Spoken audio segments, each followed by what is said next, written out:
और जैसे ही दोनों भाई युवा बच्चे के रूप में जन्म लेते हैं,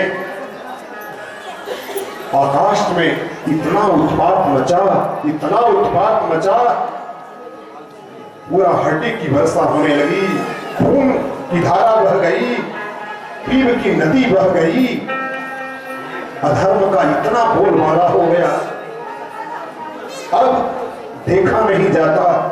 और दोनों भाई देखते ही देखते पर्वताकार हो गए, हिरण्यकशिपु और हिरण्याक्ष।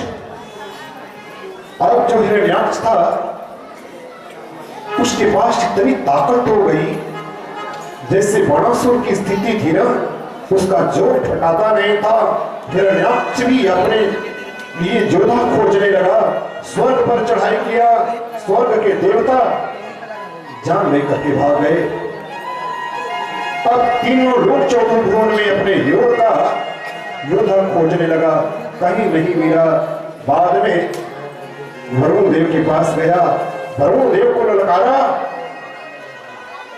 तुम में हिम्मत है, तुमसे युद्ध करो।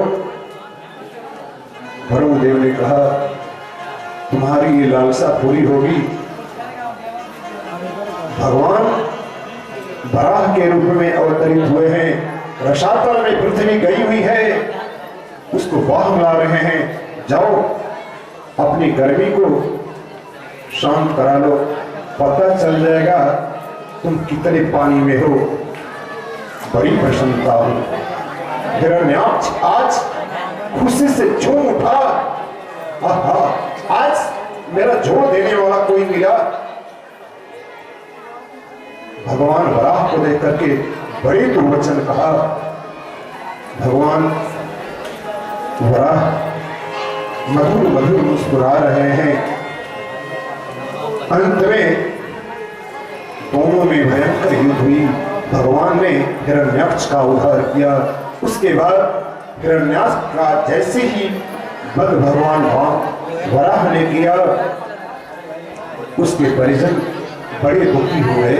हिरण्यकशिपु को समझाया है, बड़ी सुंदर बात कहा है, अपने परिजनों को, अपनी माता को, उनकी पत्नी को बड़ी सुंदर उपदेश किया है।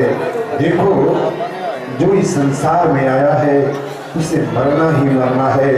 हमारा भाई वीर की भांति वीर गति को प्राप्त हुआ है, उसके लिए शोक नहीं करना। उसके बाद हिरण्यकशिपु तपस्या करने के लिए चला जाता है। इधर उनकी पत्नी गर्भवती। देवताओं ने देखा कि अच्छा मौका है, देवताओं ने आक्रमण कर दिया हिरण्यकशिपु के राज पर, सारा वैभव लूट लिया और उसकी पत्नी हिरण्यकशिपु की पत्नी का भी हरण कर लिए। बीच रास्ते में देवर्षि नारद मिल गए। देवर्षि नारद ने कहा, आप लोग देवता कहे जाते हो, धर्म के रक्षक हो, और इतना बड़ा धर्म, शर्म नहीं आती? यह स्त्री तो अभी गर्भावस्था में है, दूसरे इसके पति नहीं है, पैरों की भांति काम करते हो। देवता लोग बहुत लज्जित हुए और देवर्षि नारद हिरण्यकशिपु की पत्नी को अपने आश्रम में ले गए हैं और नित्य प्रतिदिन हरि चर्चा सुनाते।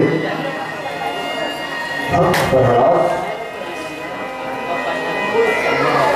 गर्भ में पल रहा था। भगवान राम का संकीर्तन सुन करके, मंत्रों का जाप सुन करके, भगवत चर्चा सुन करके बिल्कुल दिव्य हो गया। और वही समय आने पर प्रभु की प्रेरणा से गर्भ से बाहर आया और भक्त प्रहलाद के नाम से प्रसिद्ध हुआ। प्रेम से बोले भक्तराज प्रहलाद की जय। प्रहलाद जी का अवतरण हुआ। उसके बाद की कथा आती है,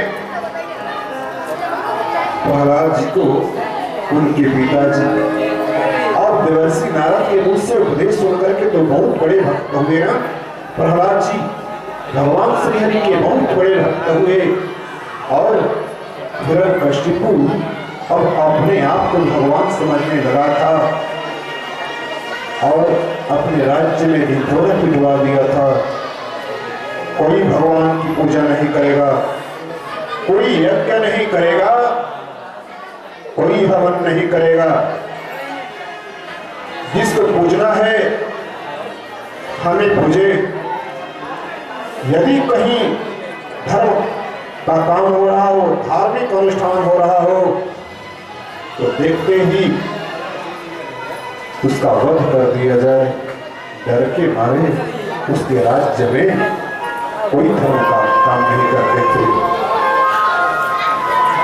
अब प्रहलाद जी तो बहुत बड़े भागवत, 12 भागवतों में प्रधान स्थान आता है प्रहलाद जी महाराज का।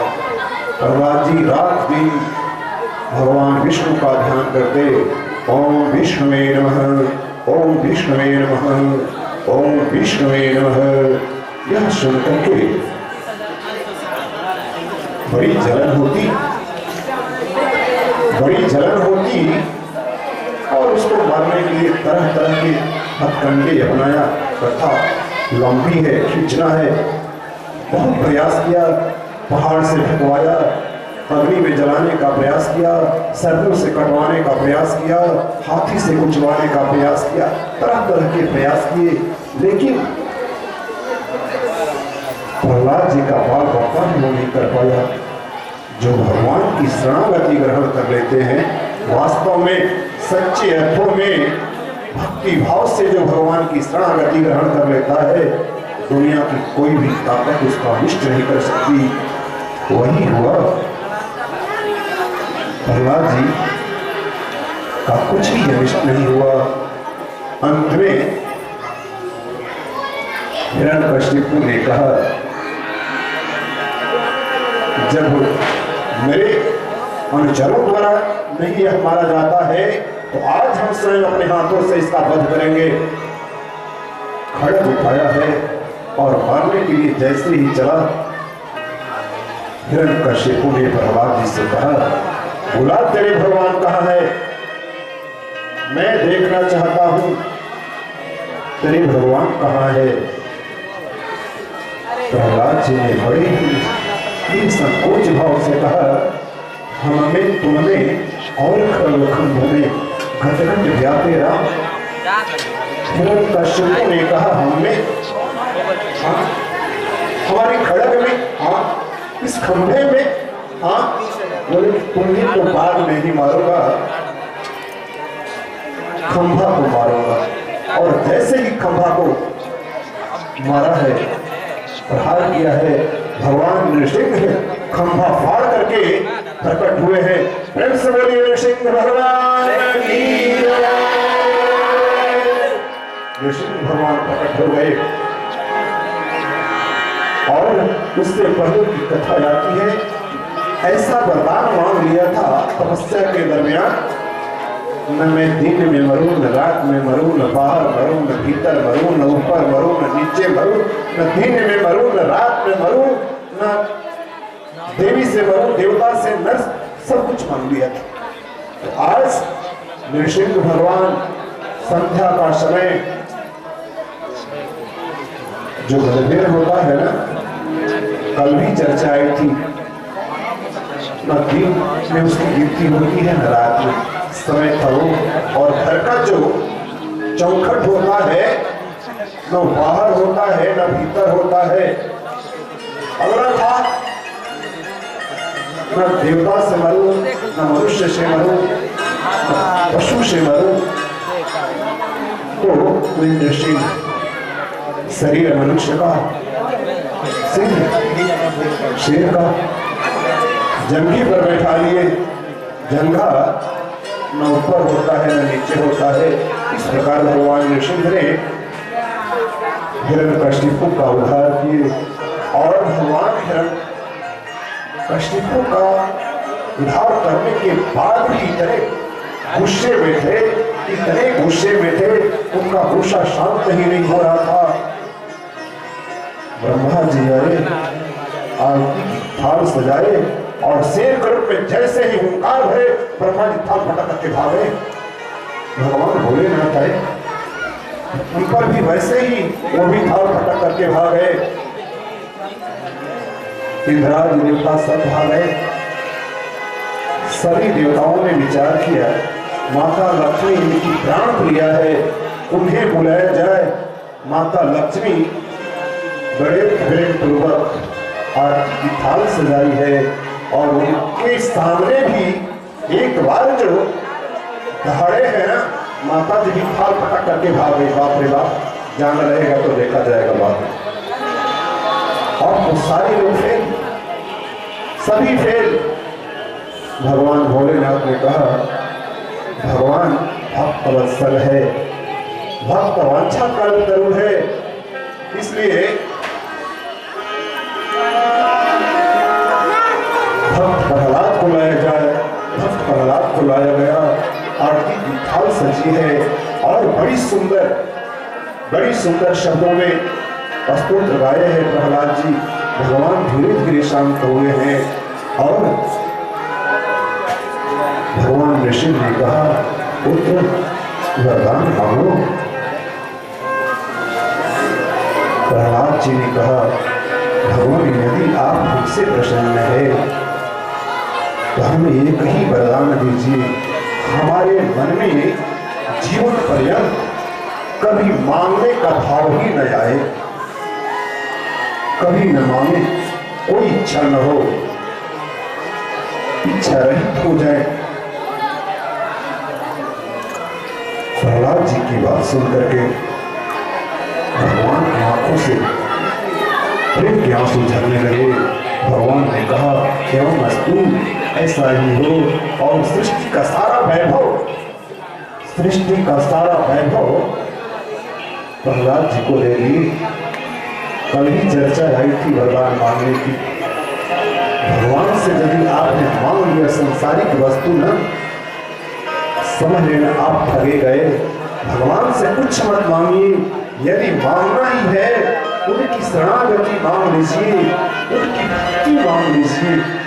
संसार की हर वस्तु आपको मिल गई। तो उसके बाद का प्रसंग आता है, कर्दम ऋषि तपस्या किए और कठोर तपस्या किए। उनकी तपस्या से भगवान श्री हरि अति प्रसन्न हुए, प्रकट हुए। उन्होंने कहा, कर्दम वरदान मांगो। कर्दम जिससे पहले ही आकर के ब्रह्मा जी ने समझाया था, जब भगवान तेरे सामने आएंगे तो मेरी शादी का वरदान मांगो। कर्दम जी ने कहा, प्रभु आप कैसी बात कर रहे हो, उल्टी सीधी बातें कर रहे हो, माया में उलझाने वाली बात कर रहे हो। ब्रह्मा जी ने समझाया, नहीं, हमें सृष्टि का विस्तार करना है और इसमें तुम्हारा सहयोग जरूरी है कर्दम। इसलिए भगवान श्री हरि जब तुम्हारे सामने वरदान देने के लिए आएंगे तो शादी का वरदान मांगना। प्रभु की प्रेरणा से कर्दम ऋषि ने वही मांगा। उधर मनु और शत्रुपा की पुत्री देवहूति बड़ी रूपवती, बड़ी गुणवती, तीनों लोक 14 भुवन में उतनी सुंदर नारी कोई नहीं थी। देवहूति को देख करके सभी ऋषि मुनियों के, देवताओं के मन में यही लालसा होती, काश देवहूति हमें पत्नी के रूप में मिल जाए। लेकिन देवहूति ने किसी का वर्णन नहीं किया। भगवान श्री हरि ने इशारे में कहा, कर्दम